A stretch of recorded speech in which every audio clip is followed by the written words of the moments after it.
Welcome to the Unorthodox Film Podcast. This will be our first episode.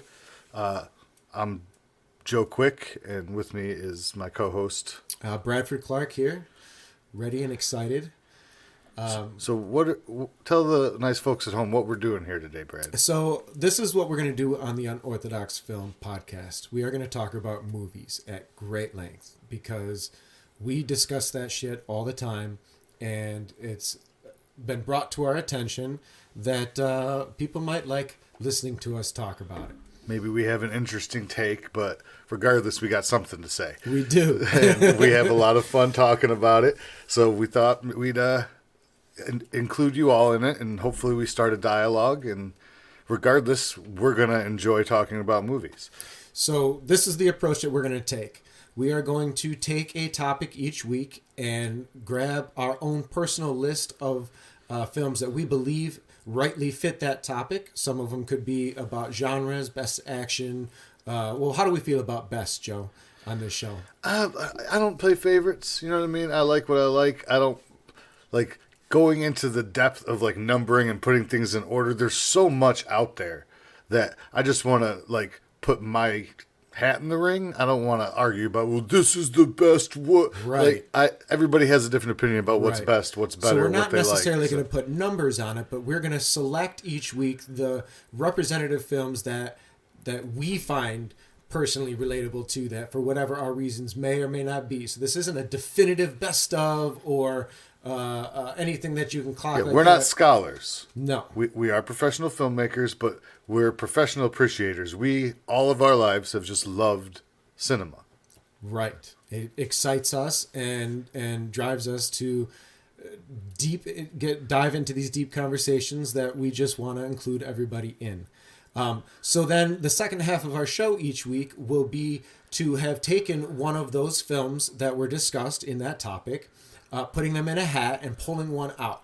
We will then watch it for the next episode, and we would discuss it in great length, whether or not that movie still represents what we think it represents, whether or not it holds up, explore different filmmaking aspects of it as we see fit, conversations possibly around the content and its applicability to society or what the filmmakers were or were not trying to say. We don't know. The depth of the conversation will be open from there. However, since this is our first episode, we don't have a movie that we've watched this week. So what we've decided to do is at the latter half of our show, we are going to kind of discuss openly just our general love for film and what our journey has been to bring us here today as far as our appreciation and involvement in film and the film industry. Does that sound about right, Joe? Yeah, we're going to talk about our love for film, our appreciation for the art, and how we've gotten involved with the industry. So, Joe, why don't we go ahead and start off and you tell us what we discussed, what we decided to discuss this week. So this week, because we didn't watch a film, our first list we're going to do is the top 5 films from childhood that inspired you to become a filmmaker or just inspired you as a person to in a creative manner. Right. Movies that came across our paths that wowed us or moved us to continue to watch and pick up, where it was more than just casual entertainment.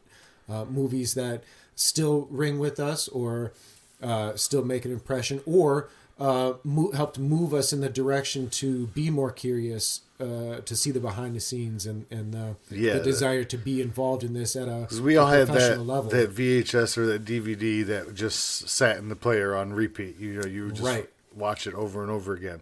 So we're including that in this, but it's like, but what was in those that drove you to be more curious about the art form? Yeah. So how did you go about coming up with this list this week? What kind of went through your mind? Yeah, it was like I honestly didn't really finalize it till I would say like yesterday evening. Like I was still like fluctuating and changing things around.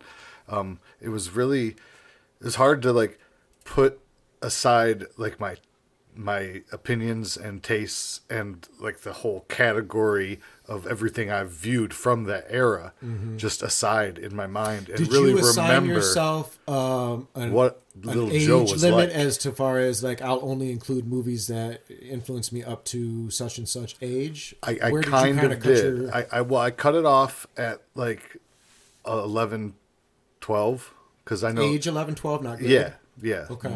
So like I was born in 1982, so like 93, 94 was really my cutoff because and I knew that at 12 is when I discovered Evil Dead, so that was like a whole new Right.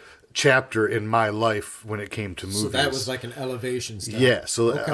I was doing before that time in my life. Okay, yeah, I think all of the ones that I have selected, Prepubescent, save as it were. for one. I do have one that I'll possibly talk about that fits more in the high school era, but that may have been that one, like you said, Evil Dead, that kind of moved me into a more scholastic approach to cinema. To cinema, yeah. That makes sense. So why don't you start us off? Why don't you take us through? I think what we'll do is we'll go back and forth a little bit, and we'll see where our choices align. Yeah. If they do at all. Let me ask you this: do you believe that we're going to have any similar picks? It's possible, but I mean, I don't think so. We had different upbringings and same hometown kind of, right? But I moved around more. Like I lived in Wayne and Westland, and in between there I was in Florida for a year with my parents, and Belleville at one point. Like we moved around quite a bit at some, but then once we landed in Westland I was there for the rest of my life. But we mentioned earlier that we're not putting numbers on these. So what's your approach to presentation? well, I kind of had an order because I feel like in my mind, like that's the way the order I was exposed to them. So it's kind of like chronologically almost. Okay. So my first one was Little Monsters, which is old when that came out in '89. And who was in that? Howie Mandel. Right? Fred Savage, Ben Savage, Howie Mandel. What's his? Fred and Ben Savage. Yeah, because they play little, each other's brothers. Okay. Their actual brother. And then what's his name from Home Alone plays the dad, Marv or whatever. Hold on, because he's so good. What's his name? He was also in like Holes. So how old? Daniel Stern. Oh, Daniel Stern. I love Daniel Stern. He plays the father, right? So it's a movie, Little Monsters. It's about like the monster under the bed, right? So Fred Savage plays Brian, and he isn't scared of monsters living under the bed. And on the contrary, when he gets to know a wild-eyed boogeyman, Maurice, played by Howie Mandel, the pair become fast friends. And they take him into this whole underground world under the beds, and you can go into other people's houses, coming up under their beds and stuff, and like it was just real cool, the make believe world and everything. But then there was also like as children, him and his friends were like into science. So like he built traps. Is this with the one lights. where the Howie character pulls him into like a dreamland and under the bed, like this whole make believe world, yeah. So I saw that Like as a an parallel adult. dimension, yeah. I was probably mid-20s when I saw that, and I've only seen it the one time. But I definitely recall the the set design was fabulous. The bright colors, the wacky design of Yeah, and even as a young kid, it drew me in. I was like, wow, like how did they, like it looks so real? Because everything's practical effects. Mm-hmm. There was some stuff, like there was like little fairies that flew around that were just like sparkling dust. So that stuff was done with computers probably. But that was I don't like recall, the max were of all the computers. monsters just people in like Sesame Street suits as opposed to like Muppets or There were some Was there- there were was some there- people in suits and there were some puppets. So There it were was some like puppets. a crossover. Yeah. Okay. There was a bit of both, but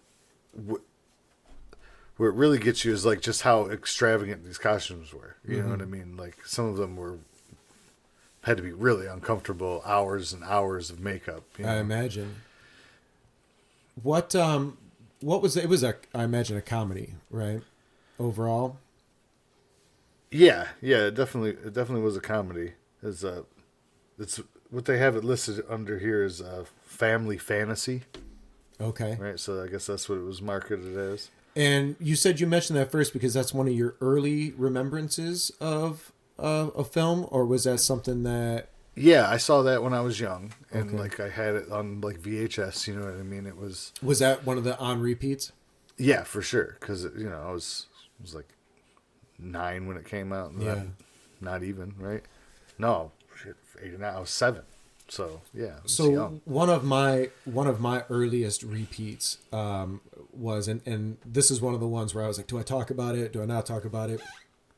But I have to, because regardless of where it stands in the zeitgeist of film, and of course, like, oh my god, of course he's going to say that, but Star Wars: Return of the Jedi was my on repeat. We only had the one for the longest time. Yeah. We didn't have the series until it was a re-release, and we got all 3 of them. So unless it played on TV, and to my mom, it was all Star Wars. So Star Wars is on tonight. Do you want to watch it? And until I was old enough to know the difference, it was all just Star Wars. Yeah, all 3 of the movies were. So I had an Uncle Paul, and he had like all the pay channels, so he would record them off TV and just like give them to the family. That was like his gift, at least to my mom.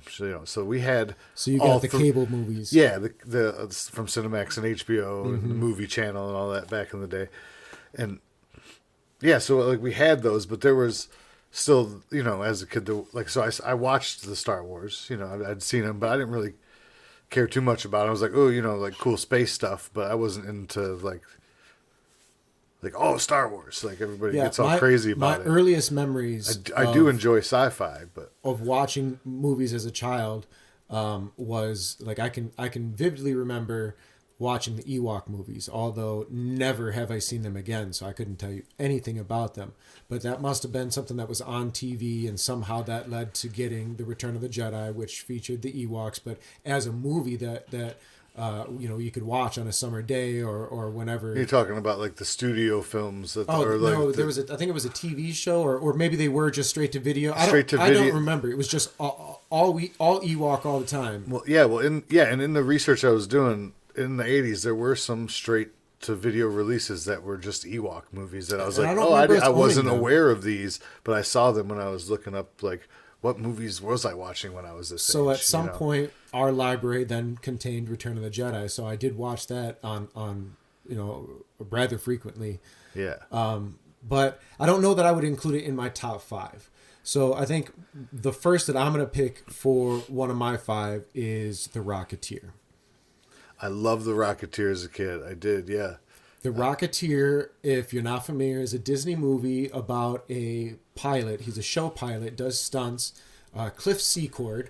And he is out one day flying his stunts when a group of mobsters comes loose on the airfield and shooting their Tommy guns and making all kinds of trouble. And in the process, I believe they shoot his plane down, but there's a crash. And he discovers in the crashed mob vehicle a rocket that it appears to be wearable as a backpack, and it's a jetpack. It's a story of this guy made by Howard Hughes.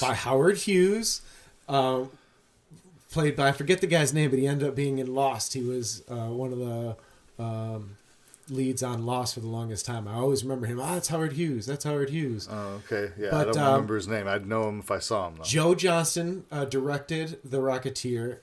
He came from the camp that helped make Star Wars, and after the last Star Wars movie, when the people at ILM were sitting around not doing a whole lot, some of them got laid off, and he went back to school, educated himself on being a filmmaker, and that was his first film back into the business. And I highly recommend it. So the Cliff Secord becomes the Rocketeer, and it's a superhero movie. It's got Timothy Dalton playing a Clark Gable actor hiding in. But here's what I love about that movie, because as a kid I didn't realize the incredible subtext that was there. Yeah. But that's during that whole golden era, there was the whole blacklist where if they thought you were a Nazi, they would say Nazi and strike. Your name was put on a list. You did not get employed. Yeah, even if you weren't, like just the hearsay, just the gossip of it. Right.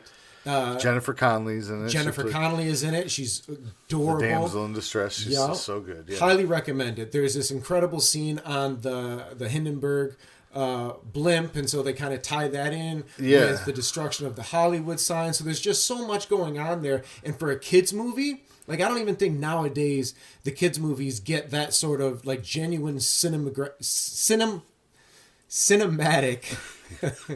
excuse me, that cinematic attention. You know, it's the kids movies are shot sloppy. That was really good. And I mean, thinking back, I can't believe I didn't think of that. Like, because I did watch that one a lot as a child as well, and I was probably on repeat because I probably had a tape of it. We had it on tape. Yeah. One of the other things that clued me in as far as like drawing me into the industry, we had a magazine subscription at home called Disney Adventure. It was a little pulp fiction type, small. I'm making hands like you guys can see the hands I'm making, but it's a small. About this size, like a mini iPad. But it had comics, it had stories, blah, blah, blah. But it was also obviously a promotional vehicle tool for Disney. So anytime movies or shows came out, they had little articles. And so they had like kind of books. They had kind of a little making of article on the Rocketeer. Oh, that's so cool. So, I mean, I can't imagine it gave too many great details, but that I got zoo books. I didn't get the Disney one. That little bit of look behind what went into making what I saw eventually when it came to VHS, because I had been anticipating at that point. Right. Because we didn't go to theaters. You had to wait. So it was in the magazine before it was in the theater. Right? Yeah. So I had to then wait for the theater run, then the VHS release, and then whenever the parents were around to picking it up. And that one was one that I remember just watching endlessly. So it's really good. That's my number 5 or my first of 5 picks. Yeah. Little Monsters I also highly recommend.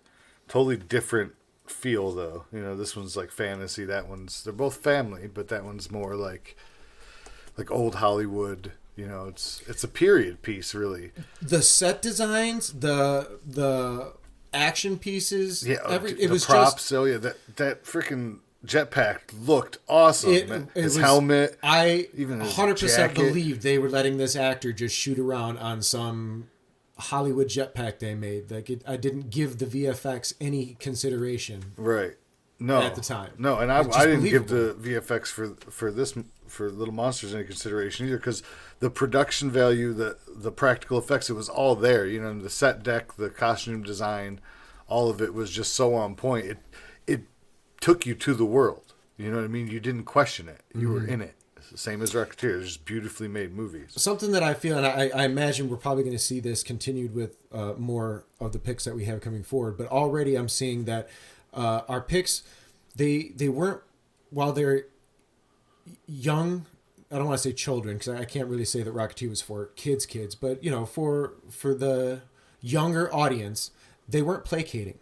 The scripts were genuine. The jokes in Little Monsters were probably a little more on the kid friendly side than the Rocketeer. A little bit. But no, there's some risque stuff in that Little Monsters, like the talk that the parents have, because they're like, they bought their dream house and he has to now commute an hour to work while she's fixing up the house, and he's like, they're overly tired. You hear them bickering. You like the actual content of their dialogue is like real life stuff. Like, you can see these kids, like, you can see how the parents would think, like, the monsters aren't real. This is part of like the trauma of them, like, going into a separation. Do you remember what the musical score or soundtrack was like for Little Monsters? It was a score. There was no like songs that you'd have heard on the radio. It was definitely like, because the music in the Rocketeer was definitely very well produced. Like, there was definitely effort put in. There was effort put into it. It was definitely not like just a drone. Well, that's part of what takes you into that world. Right. You know, like, he gets pulled under the bed. There's magical sounds. You know what I mean? Right. Like, it's a whole immersive thing. Yeah, it's. I'll never forget the scene that Cliff Secord is rocketless, and he's got to just be a regular old hero, and he's at Howard Hughes' facility. He's air hangar, right? Where he's got the Spruce Goose, which was famously a large plane that Howard Hughes, the real Howard Hughes, had designed, that was told that it was too big to fly. It won't fly. And here Cliff Secord jumps on this model that's suspended above the air hangar, and he giant floats. Cargo planes, yeah. And Howard goes, they bring up the guns, and Bob bring up the guns. He's like, no. He goes, I'll be damned, the son of a bitch will fly.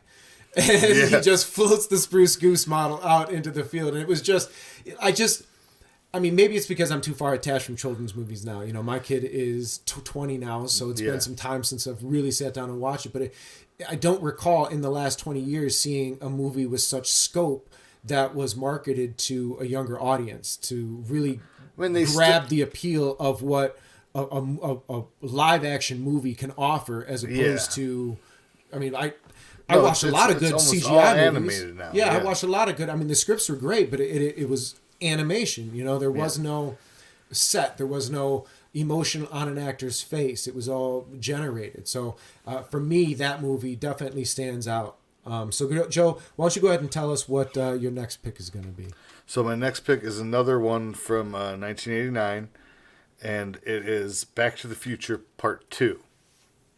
Now, as an adult, I enjoy the first one a little more, but as a kid, the second one was just huge for me because, you know, going into the future, like actually into the future, because in the first one, they never actually went to the future. I feel like, they didn't. But I feel like in the second one, there's a lot more. You had the hoverboard, you had the flying DeLorean. Well, the colors, they had that quote-unquote futuristic look, so there was all the extra neon, the weird LEDs. It was fascination.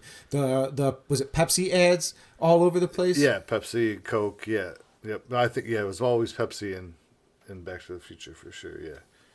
But yeah, Back to the Future Part 2, just because of the flying DeLorean and the hoverboard, man. What kid, if you saw that movie, didn't want a hoverboard? Oh, 100%. We all wanted one. Like, we didn't care if it was pink. I still want a goddamn hoverboard. Yeah, pink. Didn't care. Give me that pink ass hoverboard. Yeah. I still want that bitch. They're getting close. They are getting close. You can pretend it with those little jet skis above the water. Yeah, honestly, like that's the real jetpack. Like no flames. It's just like the air propulsion. Yeah, air propulsion ones, dude. Have you seen those? So dope. Yeah, I will probably kill myself on one, so I'll watch. Yeah, but I'd rock this. I know you would. I'll watch. Love it. I'm not clumsy. Yeah, no, I am. So Back to the Future 2 was... It's still one of my favorite movies, like I would say, of all time. I wouldn't like put it in the top 10 or anything, but top 100 for sure. Maybe even top 50. And didn't they do a lot of... But it's a trilogy. It's the whole franchise that I love. They did a lot of double work in that movie as well, right? They did. Yeah, they played their older selves, and Michael J. Fox played himself, his son, and his daughter. He played his own daughter. He played his older self, his younger self, like... Yeah, because I remember that being like a big deal with maybe that movie. He gave Eddie Murphy the idea. No, because Coming to America was it's a couple years before that. Yeah. Well, shoot, I mean, Monty Python's been doing it for ages. It's been going on in Hollywood forever. Yep. That's a good pick, though. I did not consider the Back to the Futures. I think the movie that probably hit me the way that Back to the Future 2 hit you, for me, was Ghostbusters. Ghostbusters, love Ghostbusters so much, and like that was almost on my list. But I was like, I know Brad's probably going to have that 100%. one. Like just Bill Murray, Dan Aykroyd, and Harold Ramis. The style of just comedy, anything they did, I just fucking loved. It was an adventurous movie, but it was funny. The set pieces were obviously just out of this world, and for a kid 8 to 11 years old that had everything I needed to watch on repeat. The Slimer was the jam. Yeah. You couldn't. I mean, even as a kid, Bill Murray was funny. He's an asshole now as an adult. You look back, like a lot of the dialogue definitely didn't sail with me. I knew something was there that I was supposed to find funny. Yeah. But the comic timing. Right. It's universal. I mean, I definitely always have loved when Bill Murray walks in and he's looking around her apartment and he starts like condescendingly talking about the eggs on the table and this and that. And he's got that stupid little wafter thing, and he's Whatever squeezing wand it. thing, yeah. He's squeezing it as he's going around, and then he puffing air. lifts the cover off of the piano and just plays two notes. She looks at him, and he goes, They hate this. That. It's just, anybody else could deliver that line, and it wouldn't have the impact that Bill Murray has his own way. And that whole cast, I think without them, you wouldn't have been able to pave the way for a lot of the Judd Apatow type comedies. Oh yeah, Harold Ramis and Dan Aykroyd, the Seth Rogen how much stuff and laid it behind the scenes. Yeah, it's that style of comedy, that style of. Bill Murray gets a lot of credit for that, and yes, he was acting on them, but it was Harold Ramis and Dan Aykroyd who were doing writing and producing. Ivan Reitman. Yep. So that fascinated me. I don't know that Ghostbusters specifically was a movie that made me want to make movies. Right, and that's why it didn't make my list. Yeah. It was because it was earlier. Like I think at that point in my life, I wanted to be like an actor and a race car driver. You know, like why not be all the cool shit from TV? Right.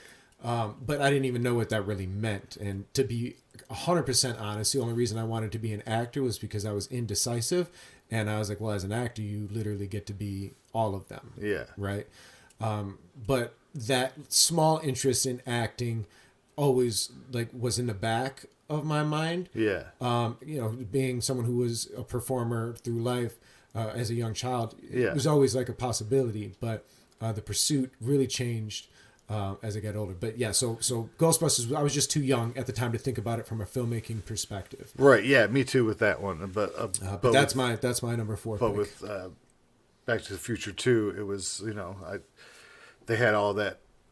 The flying bill. How do they make the car fly? And how are they getting this to the hoverboard to work? You know what I mean? It just even at a young age, I was asking those questions. So yeah. So what do you have on deck for your third choice? Tim Burton's Batman, 1989. Okay. Michael Keaton and it was on my Jack list. Nicholson. So I'm glad you took that one. And Kim Basinger just. Music by Prince and Danny Elfman. Two geniuses in the same. I'm telling you, so man. Good. That soundtrack is just so good. Every song from the score and the soundtrack is just phenomenal. And again, the pageantry of the practical effects. I just fell in love with it. It was at the end of the golden era of mats and perspective shooting and. Using the miniatures, that opening sequence, flying the camera through the Bat logo, is just, it's phenomenal. Because nowadays, if you see that immediately, I'm like, okay, well that was just CGI, which is great. I have nothing against CGI artists. But the approach that they took to design something and fly the camera through, light it, move through with such finesse and grace, and then to come out for that reveal, because you really, the first time you see that, you kind of had an inkling of what was, but they made it look like tunnels. Yeah. And you were on this labyrinth and this path, and then when it just revealed to that with that, like you said, that Danny Elfman score and that rise, it's just like you knew you were in for something special.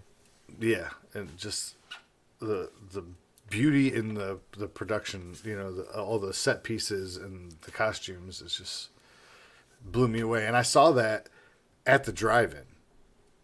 Like, my parents took us to drive-in, the old drive-in that's not even there anymore, as like Michigan Avenue and Newburgh Road, where the Ford plant is. You remember that old one? It's so funny that you bring that up. We'll come back to that. But yeah, dude, that movie was so good. Like, the soundtrack with Prince and So I have a quick story about the soundtrack. I really liked the Prince soundtrack, and I didn't like growing up. My music listening was heavily surveillanced by my mother, so there was very little rock and roll. I listened to whatever the parents listened to, this and that. And there was a point where I had some extra cash, and I wanted to buy a cassette that I wanted to listen to, and I remember loving the music in the Batman movie. So I went to go buy it, hoping that it was the Prince. And it was not. It was the Danny Elfman score. Okay. And while originally pissed, Like not what you were going for, but still being a win. a middle schooler Yeah. and hoping to get this banging Prince, because here's what threw me off is on the back of that there is Prince's name is on the score because he participated in one of the melodies that is then replicated in Danny Elfman. So because I saw Prince's name on there and I was a dumb shit and didn't know what I was doing, I bought that motherfucker, but I fell in love with it. I started falling asleep to it, and immediately knew the name Danny Elfman forever. Forever. Changed your life, like 100%. I will be 100% honest in saying that I don't think I ever really paid attention to a score before then. I mean, again, Star Wars fan. You throw that on, I'm going to recognize it. But that was beat into me from repeat watching. Yeah. I didn't and there's absorb no actual the score. music on it. It's just the soundtrack. It's just. I know that's music, but you know what I'm saying. It's just the score. The whole soundtrack's a score. There's no listen actual to that soundtrack. Batman score so much that I can see the movie just by putting the music on. Right. For sure. It went through it. So to Ty, did you have anything else that you wanted to add to Batman before I go on to mine? No, not really. I don't mean to cut you short. We kind of... No, you didn't cut me short. I mean, it's Batman. Everybody, if you haven't seen Batman, you're the problem. Okay? Yeah, There's 100%. so many Batmans out there, but if you haven't seen the original one, like, what are you doing with your life? Okay? Because I got to say, the newest one is probably my favorite one. The Batman? Yeah, Me the Batman too. with Robert Pattinson is amazing. I'm not going to get into all the other ones. Tim Burton is my favorite Batman. Michael Keaton is Batman. Okay, yes. He will always be Batman. Always. But Robert Pattinson coming in a hard second, dude. It was mind blowing. Just the approach with the volume and stuff, like using technology with practical effects. But like what I loved about that movie, what I love the most about that movie is it's the first time being a fan of the Batman animated series, which was a crime show for kids. It wasn't a superhero show. So you're referring he was the to detective. The Batman. Yeah. And in the movie The Batman, he was a detective. He was solving the crime. It wasn't just jumping in Gordon and beating referred people to him up. as detective. Right. I loved what they did with Batman Begins. I love that whole Christopher Nolan world. I thought it was... Christian Bale killed it. Still not... Like, it's lower on my totem pole. I agree. So the drive-in that you mentioned that you saw that, I was actually there as well, seeing my next pick. However, we went to that throughout that whole summer. There was a few things we saw. Another movie that I'm wondering whether or not is going to end up on your list or not. So I'm very curious. But being the rebel that I was, we had a station wagon, and my brother and I got the roof. And so we would maliciously turn around and try and watch Batman. And right, nice. Because everybody had their speakers out, you could kind of hear it, but you really couldn't. But I mean, I wouldn't have got it anyways. I was just watching Batman, beat people up. Yeah, just to watch it. But the drive-in had double features, right? Yes. So we went and saw one movie that is not on my list and I didn't really care for, and that was Turner and Hooch. And it was the second feature to my next pick, and that's Honey, I Shrunk the Kids. Great movie. Yeah, that was Honey, I Shrunk the Kids was a formative movie. It was, man. And the freaking production design on that. Yes, the giant Cheerios. Like watching the movie grass the first water time slides and watching that in a drive-in, which I recommend listeners, if you have a drive-in in your area, to find a good day of weather and go. I genuinely invite you to pick your favorite type of movie that's coming out. If you're lucky enough, maybe they'll be playing some old stuff. The place around here does play just new releases. Yeah, but if you're anywhere near Metro Detroit, there's the Ford, Wyoming Drive-In Theater. If you're anywhere in Central Florida, there's the Silver Moon Drive-In Theater in Lakeland, Polk County. And I used to live there for a while. That was an awesome drive-in. They did double features. Really killer pizza there, too. I watched so many drive-in movies during COVID. I thought drive-ins were going to come back. You and I went to 2 or 3 of them, but you were going like twice a week. I had to, man. I just because they were playing. Oh, look, did you see Carrie with me? Yeah, we went and saw Carrie and Nightmare on Elm Street, or what? Or was it Jason? It was, yes, because it was Friday the 13th, and that played first, and the sun hadn't completely set yet, so it was absolute dog shit. Yeah. Because most of that movie is still in the daytime with the camp and such. And yeah, it was absolutely fuckered. Yep. But Honey, I Shrunk the Kids, Rick Moranis, who was also in Ghostbusters. Yeah, This was great. definitely a movie that after we saw it at the drive-in was an own for us. And we played it on repeat. Rick Moranis plays a scientist. He invents a machine. I don't remember why he was doing this. I don't remember if he worked for a company or if he was just fucking around in the attic. But this giant gun that could shrink things. And he ends up shrinking his children to He was just the an size of inventor. ant. Like he had like a company that he kind of like worked under, but he just stayed at home and built shit. Right? And something, I forget how the kids end up small, but they end up in front of the gun. It goes off. He shrinks them down, and they get blown into the backyard. It's a whole adventure of an older sister, her boyfriend. He ends up sweeping them into the younger garbage. brother. He takes the garbage out, and they have to break out of the garbage bag, and they're all the way at the back of the yard. They run away from ants. They get almost drowned in cereal. They're running from a lawnmower. I can't even remember all The this ant stuff. helps them.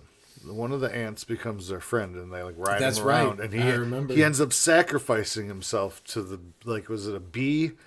There was Or a fly. scorpion I think it or was a fly. something? Oh, there was. It was a scorpion. I don't know. It's been a minute, but all Something of it, stings the all of that ant. was done so well, and I imagine it has admittedly been some years since I've seen the movie, so I don't know how well the visual effects will play. But at the time, they played very well. It was very believable to the mind's eye of a probably at that point 10 or 11 I think year I old. put it on a year and a half ago or something, trying to get my kid to watch it. You know, she didn't care, but I finished it because nostalgia's she's probably hard. too Man. young for that particular. For sure, yeah. But I'm always gonna try. Yeah. Like I did. Last week I put on Little Monsters because it was just there. I was like, oh, this, and sometimes she you watched just, it with me. sometimes She you watched just got to some of do it. it. So watched we've the each whole got thing, but- 2 more picks left. Are you ready to make another pick there, Joe? Oh yeah. What do I got next here? So, this is a good one. Big Trouble in Little China, 1986. Oh, wow. John Carpenter, featuring Kurt Russell, Dennis Dunn, Victor Wong, James Hong, Kim Cattrall, When she was cute. and the other green-eyed lady was Susie Pei. She was awesome. She didn't have any lines though. She's Chinese. Only spoke Chinese, I think. Yeah, great movie, man. I just again, so like I took a lot of martial arts as a young man, right? That was that was my after school activity I was allowed to do. So I was really big into anything that had like martial arts in it. Like that was like Batman had all that cool stuff, but it also had kicking butt, right? So that's my dad was all about any kind of action movie, and if it had martial arts into it, I was into it. And then I was big into like I don't want to say science fiction, but like the fantasy realms. Yeah. As a young kid, I liked fantasy stuff. Like, so this one had like the kung fu masters, like the 3 special sorcerers of like lightning, thunder, and wind or water or whatever the 3 of them were. Right. Yeah, and I don't know. John Carpenter's amazing. He's always been good, but legend. that one hit me young. You know what I mean?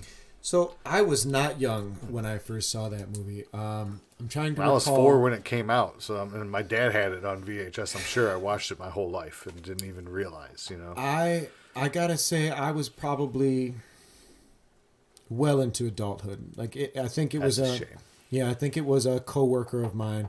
Well, I mean, so here's something that the listeners you're gonna catch on to. I'm behind on a lot of movies. There are definitely a lot of movies that you're like, oh my God, you haven't seen.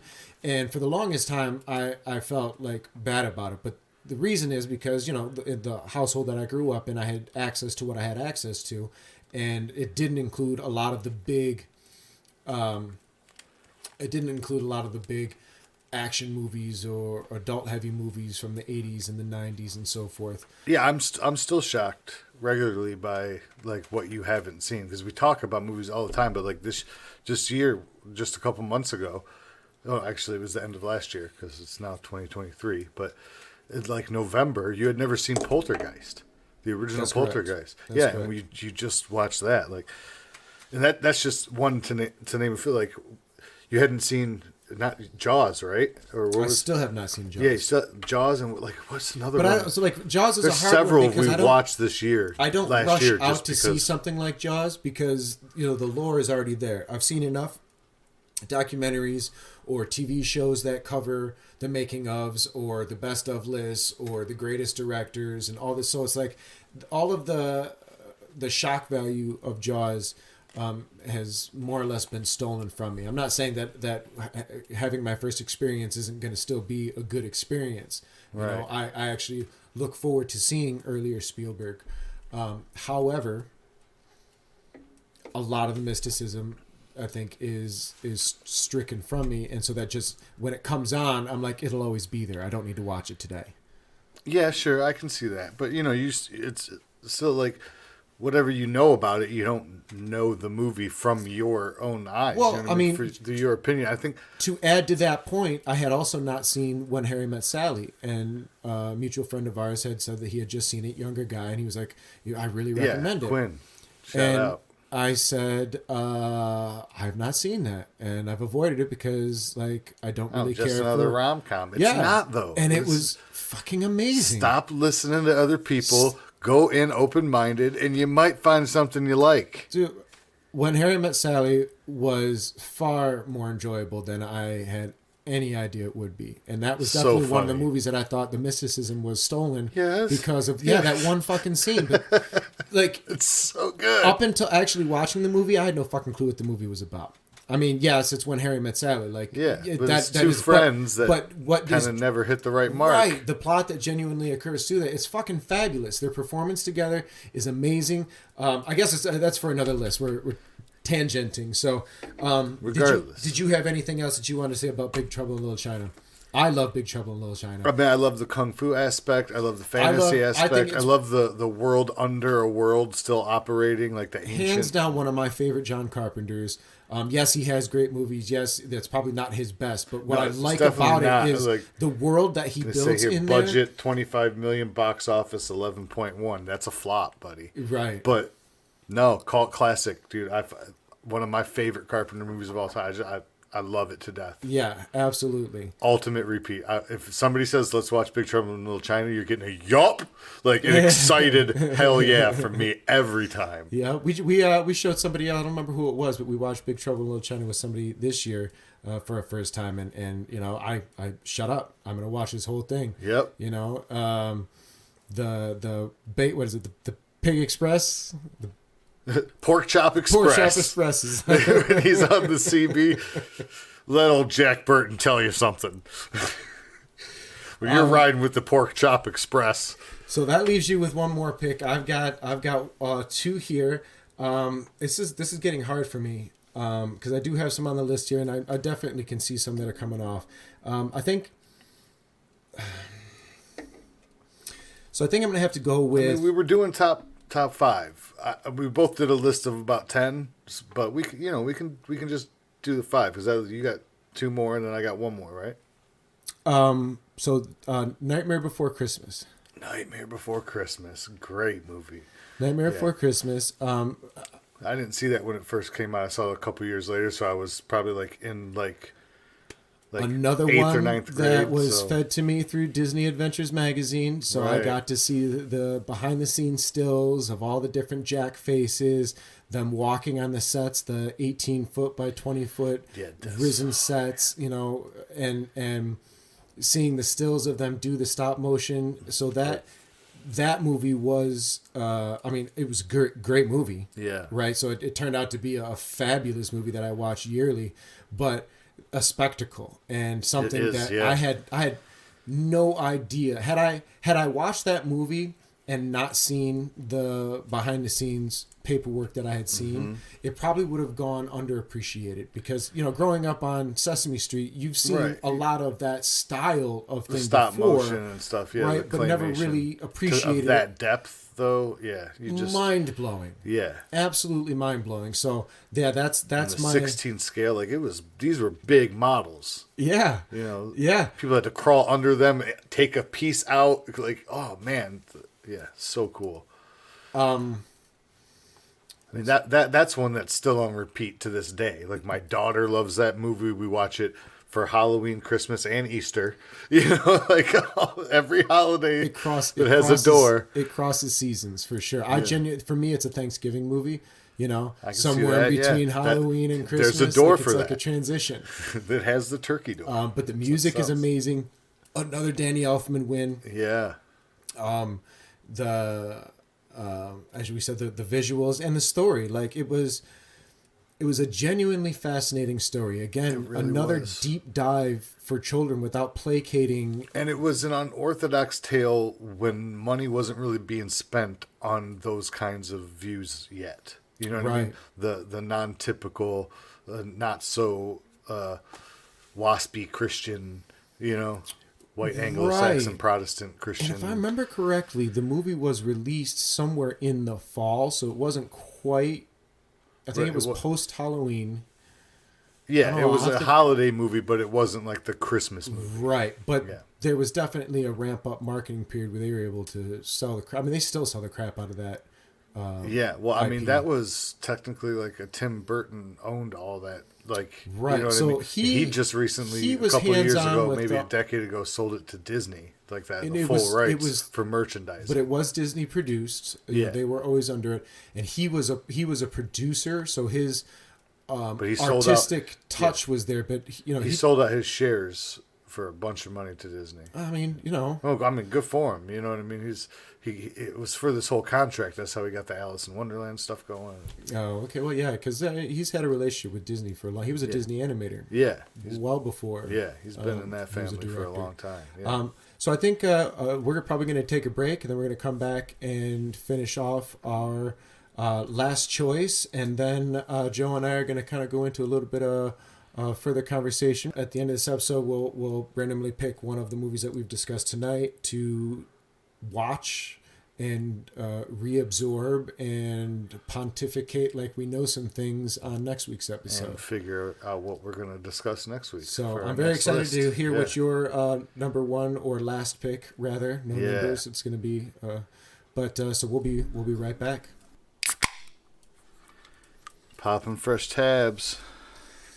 All right, so we are going to finish up our list. We've each got one pick left. Before we do that, we're going to go back over the movies that we've already picked. Again, the list that we picked tonight were movies that inspired us in some way in our early life to really fall in love with film and in one way or another even possibly push us towards working in the film industry as a career choice. For Joe, how do you feel? Reason. How do you feel Only about... insane people will work in this industry. How do you feel about the list so far?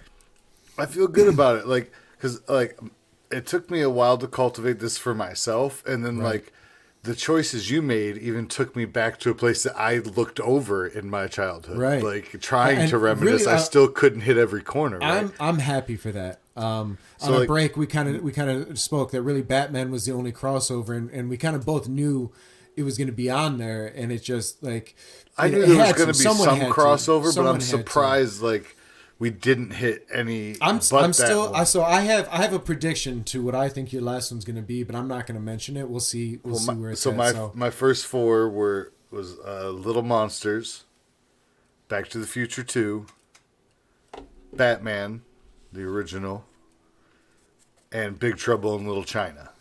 And I brought to the table The Rocketeer, Ghostbusters, Honey, I Shrunk the Kids, and Nightmare Before Christmas. All great movies. I agree. And being that... I will admit, I was leaning more towards the, not the blockbusters. Right. Because I did have more on my list, and as you did too. So before we go on to, reveal our final that actually made the list... You want to do the honorable mentions? Yeah. So here's the thing. I would say I do want to do that. Okay. Yes. So just as a reminder, the movies that we are discussing tonight are going to go into a randomizer. I'm going to randomly throw some numbers on these, and I'm going to have Joe pick a number 1 through 10, and he is going to then determine what movie we're going to watch to refresh ourselves and discuss on our next episode. So that's the reminder that we do got one more to add on here, but all of these are in there. And I'm actually really excited for any one of these to revisit. So while I still don't know what your next pick is, I'm still not certain what I'm picking for my next pick.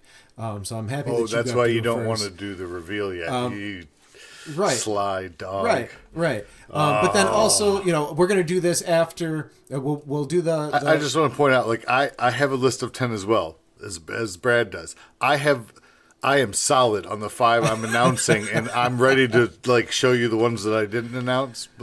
But he's still, like, on the fence of which one he's going to talk about. Well, it's between you non-committal two. son of a bitch. It's between two. It's between two. Just and messing it with is a very difficult choice. But so we'll reveal. We'll determine what our movie to watch is at the end of this episode. After we reveal our final picks here, Joe and I are going to kind of openly discuss. We've got some questions prepared to ask each other, just to kind of give you, the listeners, a kind of a taste, a feeling for what we kind of like in movies, or what turns our wheels or gets us excited. So, Joe, why don't you go ahead, since you're so goddamn confident, and give us your final pick for the evening. Confident about what? Okay. Yeah, I am confident. I'll take it. Take the compliment. My number 5 is Surf Ninjas. Oh, that is not what I thought you'd pick. Surf and you brought it up Ninjas. several times. I should have seen it coming. And this movie, I'm telling you, 1993, it's on no streaming services, bro. Like, you can maybe find it on YouTube if somebody's uploaded it between the deletes. Here's my... You can only buy this thing. Here's my thought on it. Only buy it. Distribution expired on it. Sure, but you can buy it on DVD or VHS. It's like $9-10 on DVD.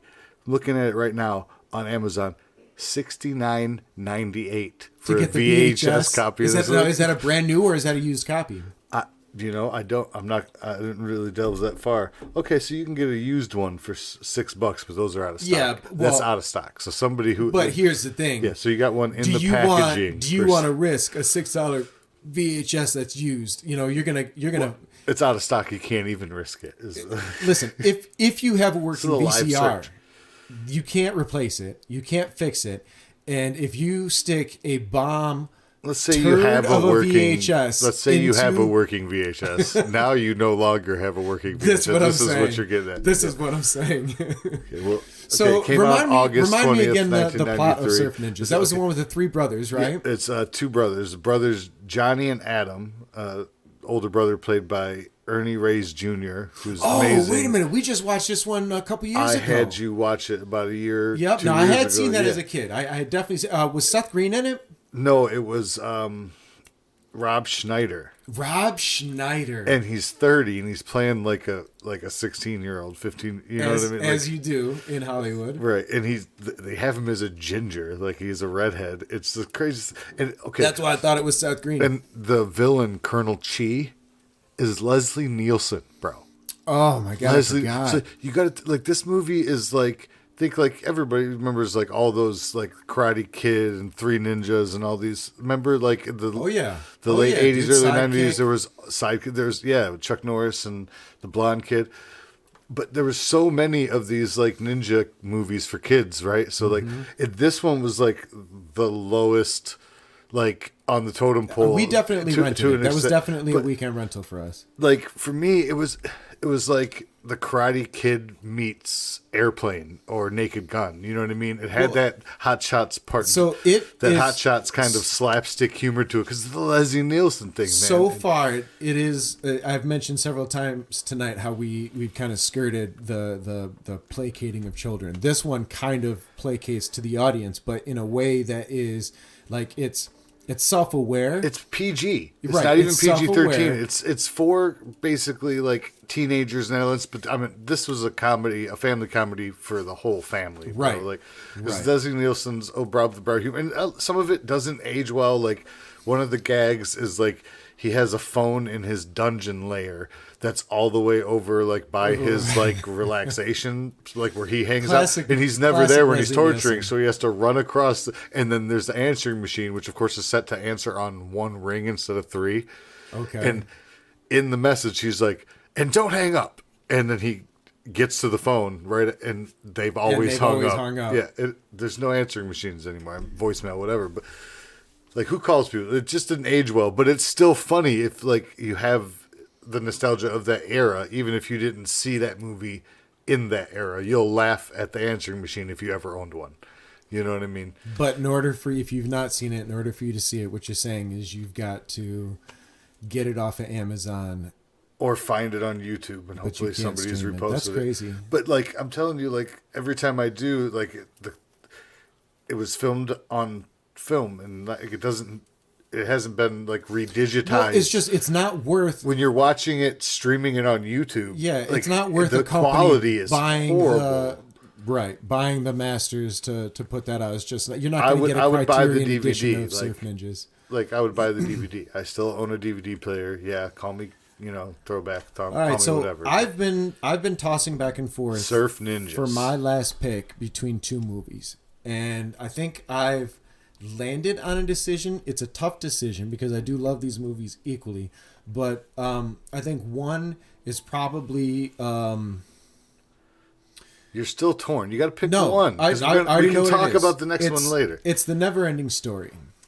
Almost made my list. And I was like, I felt like Brad's gonna pick this one. The Never-Ending Story. It's just, I mean, you want to talk about a fantastic world. It's definitely not. There's a cheesiness to it, right? Like you definitely see, like you feel like. And you're there's on a reason set. it didn't make my list because like I loved that movie, but my sister watched it more than I did. So like I watched it with her, but I wasn't the one who like I wouldn't have picked that one first. Right. Like we also had Legend. I would have picked that. And I love Legend, but I couldn't put it on this list because I didn't see it I can't put it until I was an over adult. Never-Ending Story now, but as a kid, I would have. Okay. Just because it had Tim Curry as the devil in it. I love as a kid, that was so provocative to me. It was one of those movies that played like it was supposed to, like a fairy tale. Like it was a rainy day, you're sick at home, throw on The Never-Ending Story. Yeah, it's got some sad parts, but overall, as far as the movie goes, for me, I was always excited about the set pieces, the Rock Man, the like, Dragon Dog. Labyrinth was real close too, but again, like that was like my girl cousins or my sister putting it on. Not that I didn't enjoy it, but it wasn't me picking it out, so I couldn't really call that. Like I would be like Beetlejuice and get outvoted.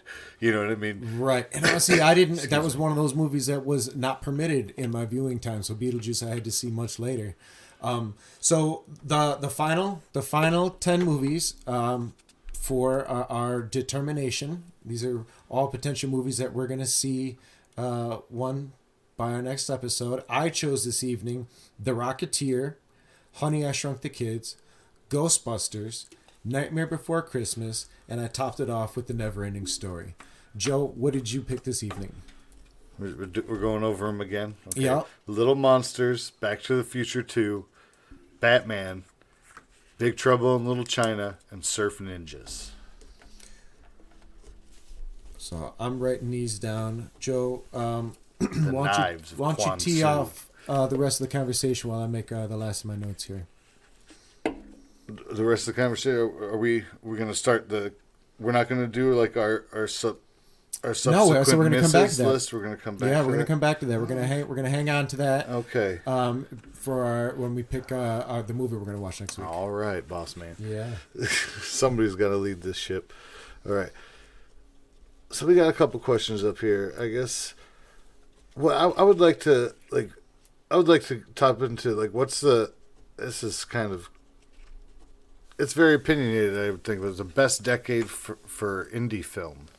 The best decade for indie film. Like, I'm going to go ahead and answer that while you're writing your thing. Because for me, it would have to be like the 90s, right? Because that's when there were, like, every studio was taking a chance on ideas that weren't from, like, solid pathways, right? Like, that's how we have our Kevin Smiths and our Judd Apatows and, you know, like, that's how we got, like, Tank Girl and SLC Punk and Ben Stiller, you know. Reality Bites and all these, you know what I mean? Like, sure, Ben Stiller had more connections than most people did with his dad as Jerry Stiller, but he still was able to do it on his own because they were taking risks with the young filmmakers. There was a genuine in a way when it was still the film era. There was It a wasn't genuine digital yet. renaissance in right where you're talking about, and I believe that would have been my answer as well.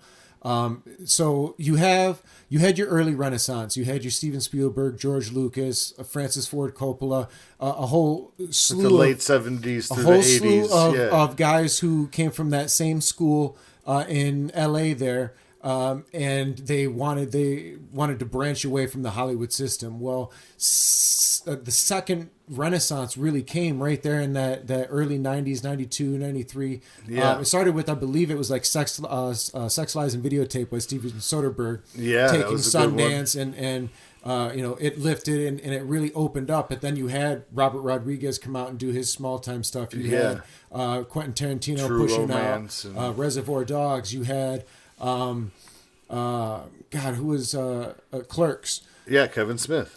So there was what I just this mentioned. huge, and it climbed for almost an entire decade, really changing the approach of how masterful stories can be told with such a low budget. And that was really like Swingers. Swingers and all that, and that was really the birth of the comic book or graphic novel movie. Sure, we had like Spider-Man, like Superman and Batman right from the 80s, and there was like a cheap Spider-Man movie and like the cheapo Captain America, but like no big box office movies other than Superman and Batman that were. And then you start having all these obscure comics that aren't even like big name comics. Like somebody wants to make this. Like Tank Girl was huge for me. Okay.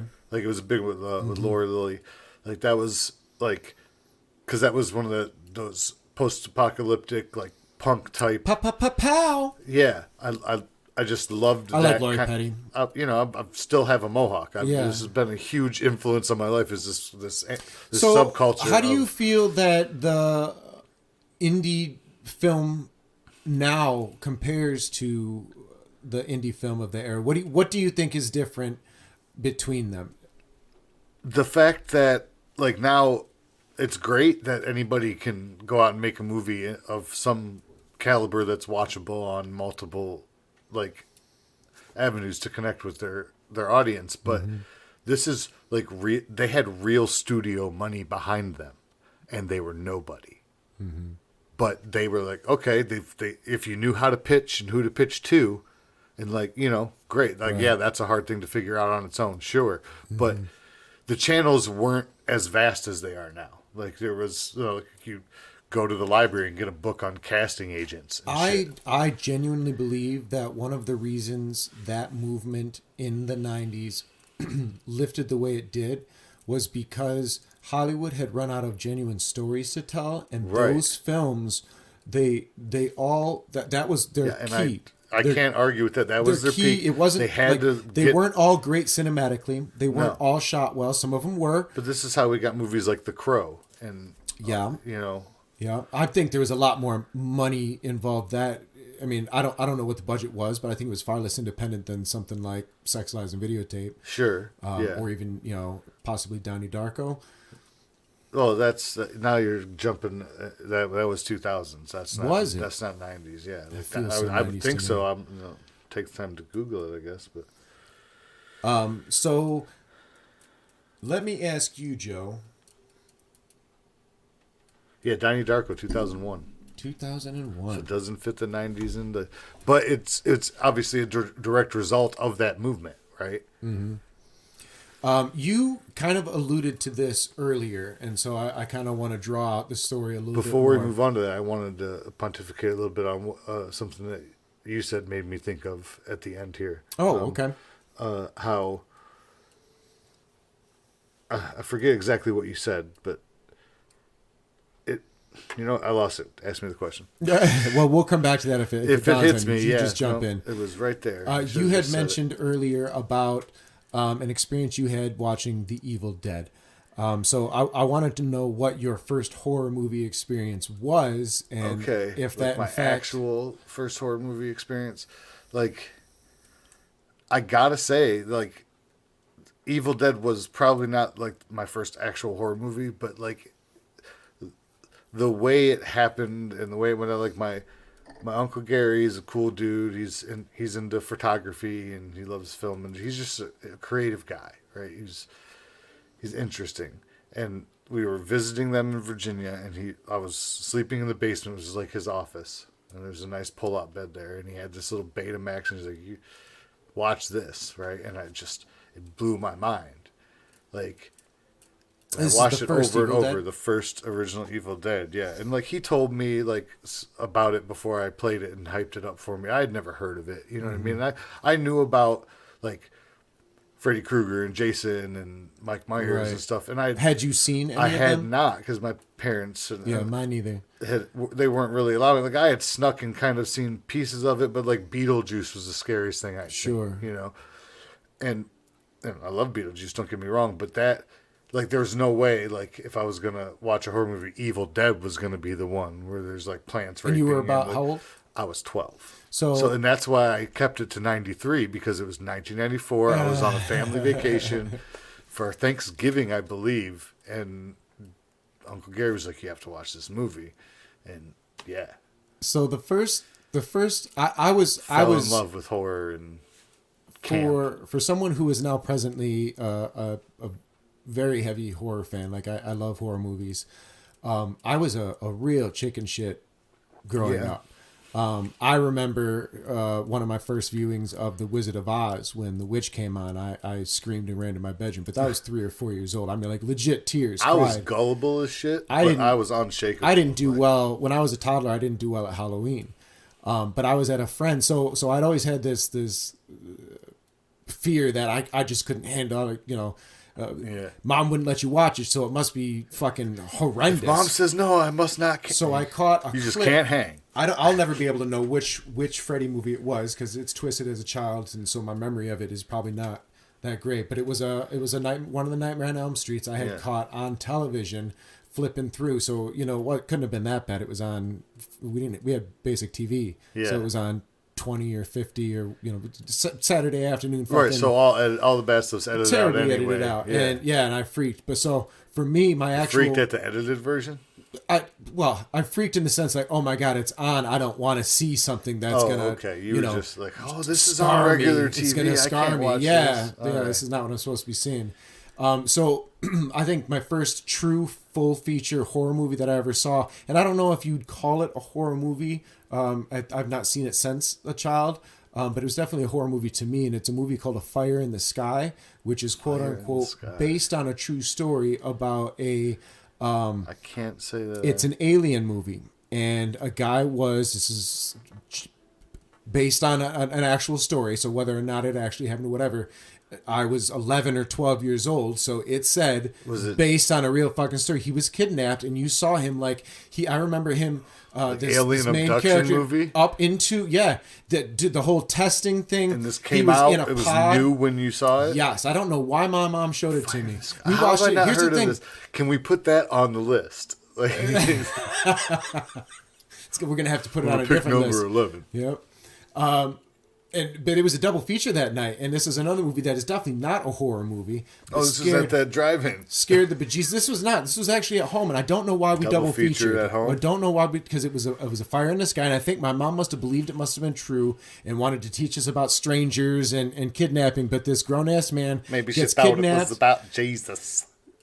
The second movie was Mississippi Burning, and I had nightmares about men tying me to a chair and cutting my fucking nuts off. I was too young to understand the KKK. So I watched Mississippi Burning at 11 years old. And I've never seen it since. I can't tell you if that was a good movie or not because it scarred the shit out of me. My brother and I shared a room in the basement with one of those little windows, and every time a shadow came over, I thought it was a pillowhead man coming to cut my fucking nuts off. Samuel Jackson at his best. So what do you think, Joe? You think you want to pick one of these here movies and determine what we're going to be watching? So I just pick a number 1 through 10. So I have numbers. So this is what I've done. I've got all the picks for this evening labeled randomly 1 through 10, and you're going to pick a number 1 through 10. Before you do that, we're going to run through the list one more time. You got the list is stacked against me. It is not. It is absolutely, I 100% did it. First off, you wrote them down in a random order and numbered them randomly? Yes, that's correct. Because I was not fast enough to write them down this whole time, so these have not been written in any sort of particular order. So these are the 10 movies that we are possibly going to watch this week. They are Little Monsters, The Rocketeer, Big Trouble in Little China, Batman, Honey, I Shrunk the Kids, Ghostbusters, Back to the Future 2, Nightmare Before Christmas, Surf Ninjas, and The Never-Ending Story. And I assure you, Joe, the order in which I read them in has no relation to the number that is sitting next to them. Okay. You can see it afterwards. You'll see it's absolute randomness. So because I will check that shit. You will need to pick a number 1 through 10. While Joe is... I know which one, if I don't get, I'm watching anyway, which is Surf Ninjas. Because I love Surf Ninjas. It's Leslie Nielsen at his finest. And to be clear, like, the worse he is, the finer he is, because it's Leslie Nielsen. That's Leslie Nielsen. Yeah. That's what you want from Leslie Nielsen. If you have not seen this movie, find it on YouTube. I'm telling you, Surf Ninjas. Anyway, they're all good. They're all great movies. I'm gonna go with 7 because that's a good hot 7. Yeah, it's a good fair number. You're gonna like this result. So number 7 is Little Monsters. Oh, nice. Yeah. I own that on Blu-ray actually. You do. I do. You do. So we'll be able to go right back to the office. On Amazon Prime, so we could watch it. I just watched it 2 weeks ago with my Had you daughter. chose number 6, we'd be watching Surf Ninjas. I almost went 8. 8 would have given us Nightmare Before Christmas. Okay, well, I mean, I'll be honest. It's probably of all of them, so recent, so much. So I'm going to hand you the list. You can see. Yeah. All right. Let's just watch Big Trouble in Little China again. I mean, we're always going to. I think we're on it two times a year with that, anyways. Okay, so Little Monsters we'll be talking about. We will be talking about Little Monsters next week. We're gonna next week is the Super Bowl. I think we can get an episode in now. We'll see. If but we episode can get 2 before the next time Bowl, you hear our voices, we will be talking about Little Monsters, and we will be picking another topic. Joe, do you happen to have off the top of your head? I hate to put you on the spot here, but I feel like you probably had something swirling around. A topic that you want to throw out as a suggestion for next week, as far as what we discuss after the movie. Yes. What list do you want to make a list? Yeah, to do the list because we got to talk about the movie and do our little list thing here. So we'll have to. I did have something. Got several ideas, but what was the one? Think on it. While you're thinking on it, I'm going to talk about a couple of the movies that I had on my list. Since you started us off tonight, I'll just do my honorable mentions. I had The Sandlot as an honorable mention. The Sandlot definitely made a big impression on me growing up. I do think that's another child, I keep saying child movie, but kids movie that had a genuine script. It had great performances, and I think it's one of those mainstays. I don't know if it's a movie that holds up. I don't know if the... what was it? Sorry, I was reading. Sandlot. Oh, yeah. Classic. Yes. So James Earl Jones. Right. I mean, just everybody. I did have... Killing me, Smalls. You're killing me, Smalls. How can I have s'more if I've never had a first? Yeah. It's I did have Swingers on, as we talked a little bit earlier. Swingers. I was okay, but that's not real childhood. I was high school, adolescence, still. Right? So that's why that didn't make it. The Dark Crystal was the one that I was flip flopping on my last. Crystal? So it was between the Dark Crystal and the Never-Ending Story. I didn't see that until I was like 28. And here's why the Never-Ending Story went over Dark Crystal, because I enjoyed the Dark Crystal, but it was dark, and as I mentioned, I was a little bit of a sissy, and that's a bit on the creepy side. I would probably only watch it once every few years. For a young kid, that's pretty. As opposed to the Never-Ending Story, which I would watch frequently. It is. It's kind of a mundane kind of like dreary, not mundane, dreary kind of story. Mm-hmm.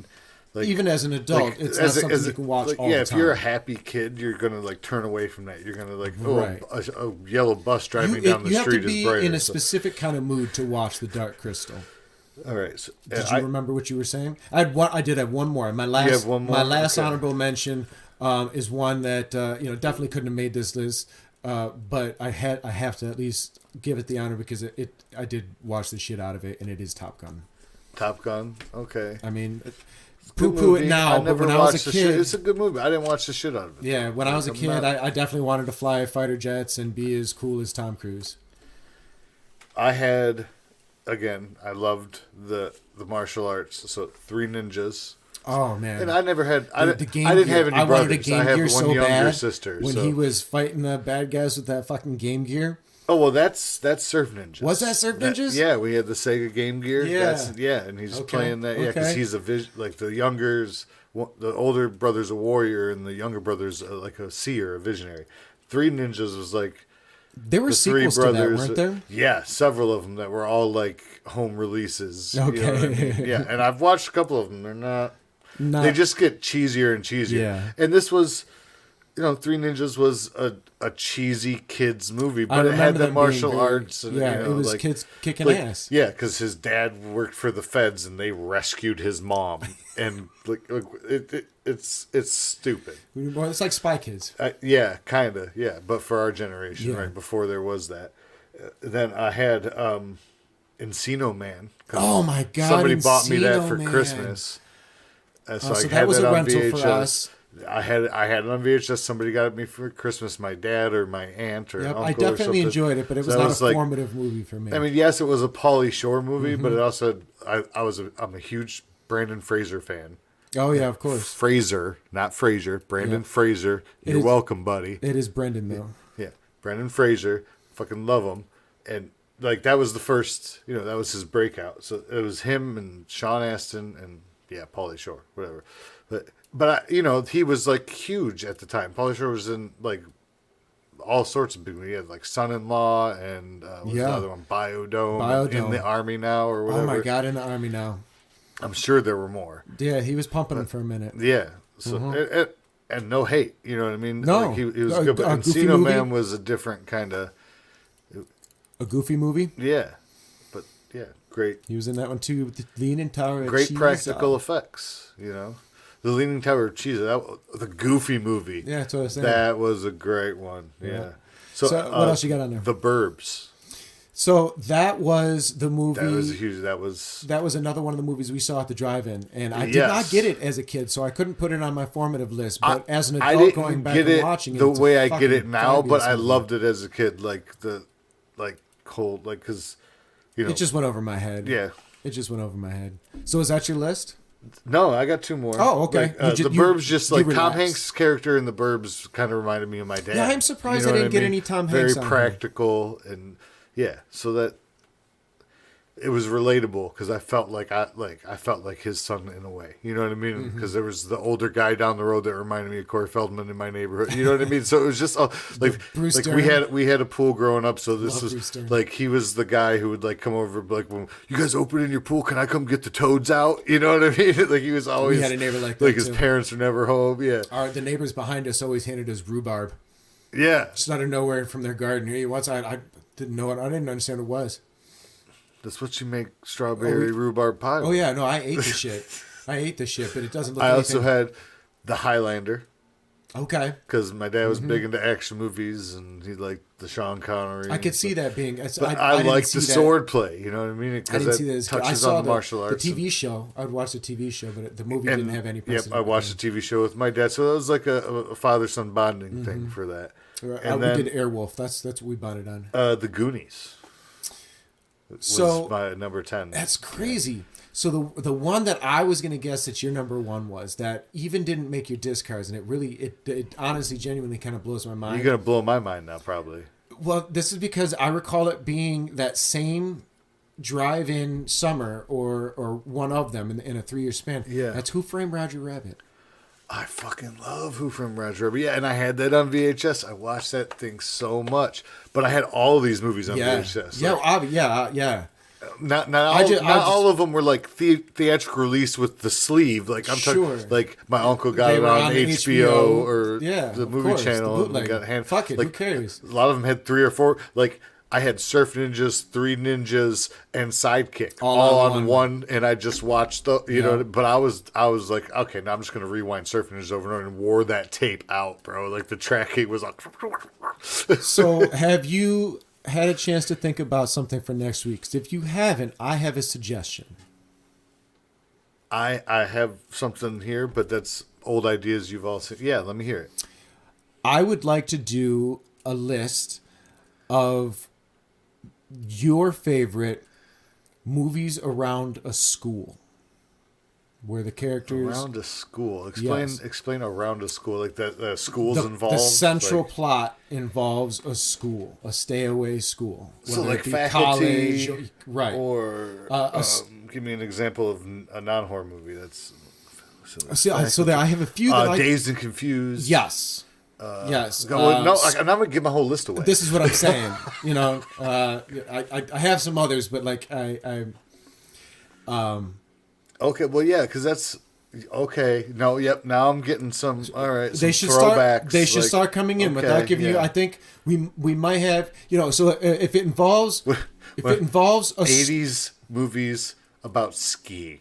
Okay, so an example that I don't think either of us doing that episode. An example I don't think either of us would put in our 5 choices would be Social Network. Okay, the central plot revolving around him being a student in the Harvard. It's a fabulous movie, but I know that that's not going to be because I know there's other ones. Yeah, no, it's not going to make my list. Right, so that was a safe one, but one here's another one that won't make my list is it's a Rodney Dangerfield Back to School. Would qualify. It would qualify. But it wouldn't be on my top 5. Right. It'd be up in the 15s, but right. And it could be any age student. Right. Yeah, I'm down with that. Let's do that one next week. All right. Yeah, now that my mind's in it, and dude, 10 minutes on my phone, and my list is gonna be nothing I'm thinking of right now. All right. So join us next time. I already know my top one. When we come I already back, know my top one because that almost made this list. I'm gonna zip it up. See, it's kind of where the topic came from. Yeah, I love it. So the gears are already turning for our next discussion. We're going to be doing movies based around scholastics. Yeah, where the central characters and the central plot line revolves in some way academia. Yeah. And we'll pick our 5 faves. Sounds good. But in that time, we're also going to watch Little Monster. I think we're going to be watching that tonight.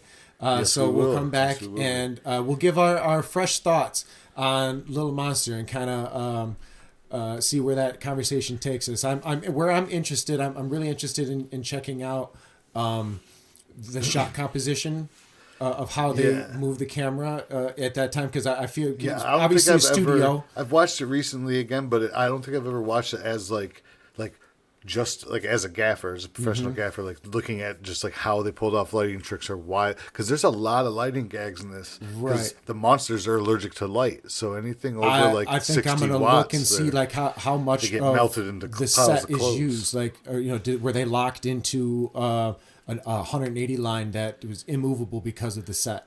Yeah, that'd be interesting. I never thought to think about that. The shots dictated from the set. So join us next time. On the Unorthodox Film Podcast. Thank you, everybody. Again, I am Bradford, and I'm here with my co-host, Joe Quick. Thank you for joining us on this journey. We're just getting started, folks.